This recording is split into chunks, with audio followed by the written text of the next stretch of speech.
Blood line. कहानी की शुरुआत में हम एक नर्स को देखते हैं जो अपनी शिफ्ट खत्म करके शावर रूम में पहुंचती है। फिर जब वो शावर ले रही होती है तभी कोई अनजान उस पर चाकू से अटैक करके उसे बहुत ही बेरहमी से मार डालता है। इसके बाद वो उसकी डेड बॉडी को दफनाकर वहाँ से चला जाता है। फिर हम इवान नाम के एक आदमी को देखते हैं जो लेट नाइट अपने घर पहुँचता है। तभी उसका बेटा रोने लगता है। इससे उसकी वाइफ की नींद खुल जाती है, लेकिन इवान उसे सोने के लिए कहता है और बताता है कि मैं इसे संभाल लूंगा। इसके बाद हमें 3 महीने पहले का सीन दिखाया जाता है, जहाँ पर पता चलता है कि इवान एक स्कूल में सोशल वर्कर का काम करता है और बच्चों से बात करके उनकी हेल्प करने की कोशिश करता है, खासकर उन बच्चों की जिनके पेरेंट्स उन्हें परेशान करते हैं। और उन सब स्टूडेंट्स में इवान का सबसे फेवरेट स्टूडेंट का नाम क्रिस होता है, जिसे वो काफी पसंद करता है। फिर जब वो सो रहा होता है तो उसकी वाइफ लॉरेन को लेबर पेन होने लगता है, जिससे इवान उसे हॉस्पिटल ले आता है, जहाँ पर उनका एक बेटा पैदा होता है। फिर उनके बेटे से मिलने के लिए इवान की मॉम मरी आती है, लेकिन जैसे ही वो बच्चे को लेती है वो रोने लगता है। इसीलिए लॉरेन बच्चे को ब्रेस्ट फीडिंग कराने की कोशिश करती है, लेकिन वो ऐसा नहीं कर पा रही होती। तभी वहाँ पर वही नर्स आ जाती है जो मूवी की शुरुआत में मारी गई थी। इस दौरान वो नर्स बच्चे को ब्रेस्ट फीडिंग कराने की कोशिश कर रही होती है, लेकिन वो ये काम काफी रूडली कर रही थी। इसीलिए मरी उसे बच्चे के साथ आराम से पेश आने के लिए कहती है। इस वजह से वो मरी के साथ भी काफी रूड बिहेव करती है और वहाँ से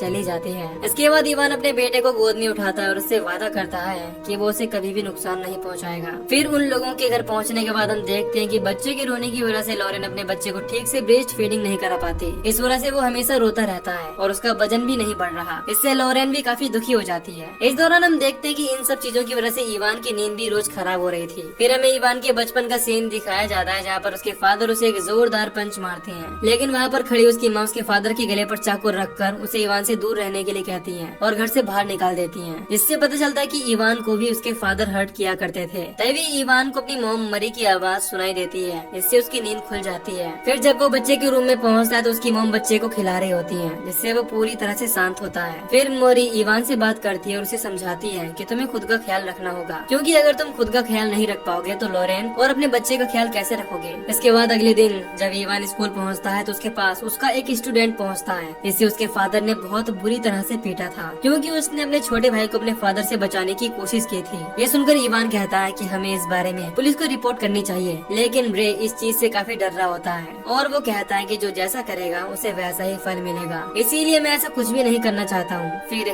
रे के जाने के बाद इवान अपने पास मौजूद पुलिस की पुरानी रिपोर्ट से रे की डेड की फोटो और नाम निकालता है और रात होने के बाद एक बार में पहुँचता है, जहाँ उसे रे का डैड जैक्सन मिलता है, जिसने बहुत ही ज्यादा ड्रिंक कर रखी थी। इसीलिए इवान उसकी हेल्प करने के लिए कहता है कि मैं तुम्हें तुम्हारे घर तक छोड़ दूंगा, और इस पर वो इस चीज के लिए तैयार हो जाता है। अब वो इवान को एक सुनसान मैंसन में ले जाता है जहाँ पर वो रहता था। वहाँ पहुँचने के बाद इवान उससे पूछता है कि क्या किसी को पता है कि तुम यहाँ पर रहते हो। इस पर वो इस चीज के लिए साफ इंकार कर देता है। ये जानकर इवान उस पर हमला करके उसे चेयर से बांध देता है। फिर जब जैक्सन को होश आता है तो वो काफी हैरान था। वो इवान से कहता है कि तुम मुझे यहाँ से जाने दो, मैं किसी को कुछ भी नहीं बताऊंगा और तुम मेरे साथ ऐसा क्यों कर रहे हो। इस पर इवान जैक्सन को उसके बेटे रे की फोटो दिखाता है, इससे उसे लगता है कि इवान को उसके बेटे ने भेजा है, इसीलिए वो अपने बेटे के बारे में काफी गलत बातें बोलने लगता है। इससे इवान उसे एक जोरदार पंच मारता है, लेकिन इसके बावजूद वो आदमी इवान को गालियाँ देने लगता है। इसीलिए इवान एक चाकू से उसके पेट पर अटैक कर देता है। ये देखकर जैक्सन समझ जाता है कि उसकी जान खतरे में है। फिर इवान उससे पूछता है कि तुम जब अपने बेटे को मारते हो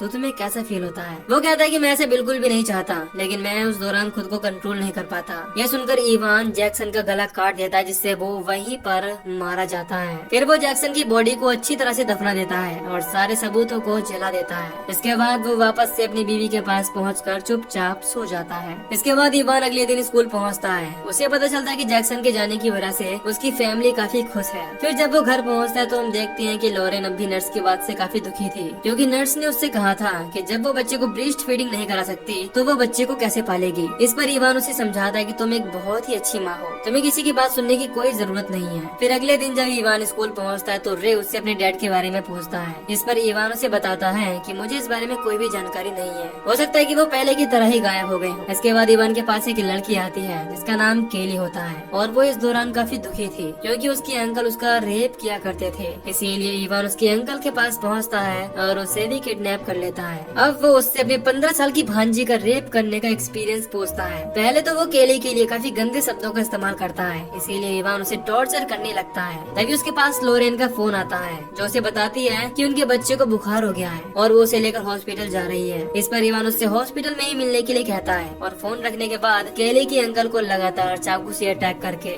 मार देता है। इसके बाद वो उसकी डेड बॉडी को पॉलीथीन में लपेटकर गाड़ी की डिग्गी में ही रख देता है। इस दौरान जल्दी की वजह से पॉलीथीन गाड़ी के बाहर लटक रही थी। फिर जब वो लोरेन के पास पहुंचता है तो वो उससे पूछते कि तुम कहाँ थे। इस पर वो कहता है कि नींद न आने की वजह से मैं लॉन्ग ड्राइव पर गया था। खैर अब ट्रीटमेंट करवाने के बाद जब वो लोग वापस आ रहे होते हैं तो इवान की नजर बाहर लटक रही पॉलीथीन पर पड़ती है, लेकिन लोरेन इस चीज को देख नहीं पाती। फिर इवान अपनी फैमिली को घर भेजकर केली के अंकल की डेड बॉडी को दफनाता है और सारे सबूतों को जला डालता है। इसके बाद अगले दिन जब इवान अपने बेटे के साथ होता है तो उसके पास क्रिस का कॉल आता है, इसीलिए वो उससे मिलने के लिए पहुंचता है। उसे पता चलता है कि जब क्रिस के मॉम डैड आपस में लड़ रहे थे तो क्रिस ने अपनी मॉम को बचाने की कोशिश की, इससे उसके डैड ने उसे बहुत ही बुरी तरह से पीटा। इस दौरान इवान उसे समझाता है कि इसमें तुम्हारी कोई भी गलती नहीं है। फिर जब अगले दिन क्रिस इवान के पास थेरेपी लेने के लिए नहीं पहुंचता तो वो उसे कॉल करता है। इससे क्रिस उसे बताता है कि मेरे डैड ने मुझसे माफी मांग ली है, इससे अब सब कुछ ठीक हो गया है। फिर हम एक आदमी को देखते हैं जो पेन किलर लेने के लिए हॉस्पिटल में पहुंचता है, लेकिन इस दौरान फिर से वही नर्स उसे हॉस्पिटल से भगा देती है। यहाँ पर हम देखते हैं कि इवान भी ये सारी चीजें देख रहा था। फिर जब वो नर्स शावर रूम में पहुँचती है तो उस पर कोई और नहीं बल्कि इवान की मदर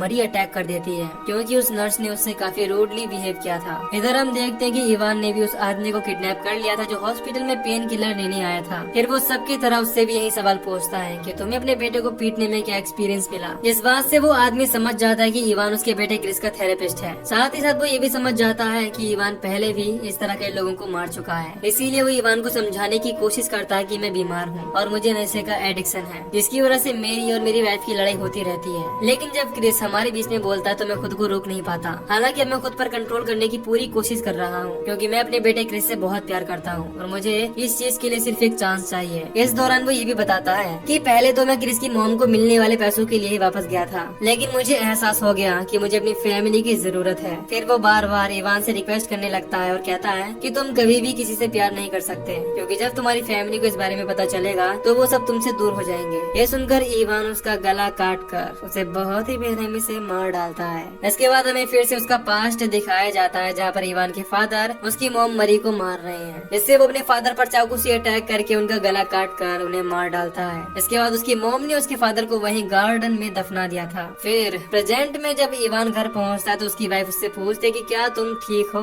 इस पर वो बताता है कि मैं कभी कभी बहुत ही ज्यादा स्ट्रेस महसूस करता हूँ, इसीलिए लॉन्ग ड्राइव पर चला जाता हूँ। फिर जब इवान क्रिस की थेरेपी ले रहा होता है तो वो अपने डैड के गायब होने की वजह से बहुत ही ज्यादा दुखी था, जिससे उसे समझाते हुए इवान कहता है कि हो सकता है कि तुम्हारे डैड तुम्हारी मॉम को मिलने वाले पैसों के लिए ही तुम्हारे पास वापस आए थे। ये बात सुनकर क्रिस काफी हैरान होता है, क्योंकि उसने कभी भी इवान को पैसों की बात नहीं बताई थी जो कि उसकी मॉम को किसी फंड के रूप में मिलने वाले थे। हालांकि इस दौरान इवान उसे समझाने की कोशिश करता है कि ये बात तुमने ही मुझे बताई थी। खैर इसके बाद वो तुरंत ही वहाँ से चला जाता है। फिर हमें इवान के घर का सीन दिखाया जाता है, जहाँ पर उससे मिलने के लिए एक डिटेक्टिव पहुँचता है और उससे पूछता है कि क्या तुम्हें शहर में हो रहे मर्डर के बारे में कुछ पता है। इस पर इवान इस चीज के लिए हाँ करता है। इस पर डिटेक्टिव कहता है कि उन तीनों मर्डर में एक ही चीज कॉमन है कि उनके रिलेटिव तुम्हारे स्टूडेंट्स थे। इस पर वो इस चीज के लिए पूरी तरह से सहमत होता है और बताता है कि वो बच्चे काफी परेशान थे, इसी वजह से मैं उनकी हेल्प करने की कोशिश कर रहा हूँ। फिर जब डिटेक्टिव लॉरेन से पूछताछ करने की कोशिश करता है तो मरी और इवान उसे वहाँ से हटा देते हैं। इसीलिए अगले दिन डिटेक्टिव फिर से लॉरेन के पास पहुँचता है जब वो अकेली होती है और उसे बताता है कि पहले जहाँ पर तुम्हारे हस्बैंड का घर था वहाँ पर पुलिस को एक डेड बॉडी मिली है जो कि बहुत ही ज्यादा पुरानी है, इसीलिए हो सकता है कि वो इवान के डैड की हो। लेकिन लॉरेन इस चीज के लिए साफ मना करती है। इस पर डिटेक्टिव उससे पूछता है कि क्या तुम्हें पता है कि जिस दिन कैली के अंकल मारे गए उस दिन इवान कहाँ था। इस पर वो बताती है कि वो मेरे साथ हॉस्पिटल में थे। इस दौरान जब डिटेक्टिव के हाथ कुछ भी नहीं लगता तो वो लॉरेन को अपना कार्ड देता है और कहता है कि तुम्हें जब भी जरूरत हो तो मुझसे बात कर सकती हो। अगले सीन में जब लॉरेन और इवान सो रहे होते हैं तो उनके घर क्रिस पहुँचता है और इवान से कहता है कि मुझे पता है कि मेरे डैड को किसी और ने नहीं बल्कि तुमने ही मारा है, क्योंकि पैसों की बात सिर्फ मेरे डैड को पता थी और इस बारे में मैंने तुम्हें कभी नहीं बताया। फिर वो गन निकाल कर इवान को मारने की धमकी देता है, लेकिन इवान उससे वो गन वापस ले लेता है और उसे समझाकर वहाँ से भेज देता है। इसके बाद वो अपनी वाइफ को समझाता है कि क्रिस अपने डैड की वजह से बहुत ही ज्यादा परेशान है, इसी वजह से वो इस तरह की हरकतें कर रहा है। लेकिन कहीं न कहीं लॉरेन को उस पर शक हो जाता है, इसीलिए वो इवान के सोने के बाद घर में बने उसके ऑफिस के रूम में चेक करती है। उसे वहाँ पर वो सारी रिकॉर्डिंग मिल जाती है जिसे इवान ने लोगों को मारते वक्त रिकॉर्ड किया था। फिर अगले दिन जब इवान स्कूल में होता है तो लॉरेन उसे कॉल करती है और कहती है कि मुझे ग्रोसरी स्टोर जाना है, इसीलिए क्या तुम थोड़ी देर के लिए हमारे बच्चे का ख्याल रख सकते हो। इस पर वो इस चीज के लिए तैयार हो जाता है। इसके बाद लॉरेन क्रिस को कॉल करती है और उसे बताती है कि मुझे तुम पर पूरा विश्वास है, इसीलिए मुझे तुमसे इस बारे में बात करनी है। इसके बाद लॉरेन इवान के घर पहुंचने से पहले ही वहाँ से निकल जाती है। ये बात इवान को काफी अजीब लगती है। तभी मरी उससे पूछती है कि क्या तुम्हें लॉरेन पर पूरा विश्वास है। इस पर वो कहता है कि उसका इस दुनिया में हमारे अलावा कोई भी नहीं है, इसीलिए उसे हमारी जरूरत है। इसके बाद इवान लॉरेन का पीछा करते हुए आगे बढ़ता है। लॉरेन क्रिस से मिलती है और उसे कहती है कि इवान ने ही तुम्हारे डैड को मारा है, लेकिन तुम्हें ये जानकर बहुत बुरा लगेगा कि ये सब कुछ उसने सिर्फ तुम्हारे लिए किया। इसके बाद लॉरेन गन निकाल कर क्रिस के कुछ समझने से पहले ही उसी के हाथों से ही उसे शूट कर देती है और फिर उसके हाथों में गन पकड़ा कर उसके फोन से मैसेज टाइप करती है। ये देखकर इवान भी उसके पास पहुंच जाता है। फिर नेक्स्ट सीन में न्यूज में बताया जाता है कि क्रिस ने अपने डैड के साथ साथ 2 और लोगों का कत्ल किया है और इस चीज को उसने अपने मैसेज में लाइव एक्सेप्ट किया है। तभी इवान के घर पर डिटेक्टिव पहुंचता है, जिसकी बातों से हमें पता चलता है कि लॉरेन ने क्रिस के फोन से सारी चीजें इंटरनेट पर डाल दी हैं, जिससे ये बात प्रूफ हो गई थी कि उसने ही तीनों लोगों को मारा है। साथ ही साथ यहाँ पर हमें ये भी पता चलता है कि इवान ने डिटेक्टिव को ये बताया है कि क्रिस को सभी लोगों के बारे में उनकी फाइल देखने पर पता लगा, जिसे उसने इवान के ऑफिस से चुराया था। इन सब सबूतों की वजह से इवान पूरी तरह से बच जाता है और इसी के साथ ये मूवी यहीं पर खत्म हो जाती है। तो दोस्तों, अगर आपको इस मूवी की एक्सप्लेनेशन पसंद आई हो तो वीडियो को लाइक और चैनल को सब्सक्राइब कर दीजिए। बाकी मैं मिलूंगा आपसे न्यू वीडियो में। Till then take care, love you, bye.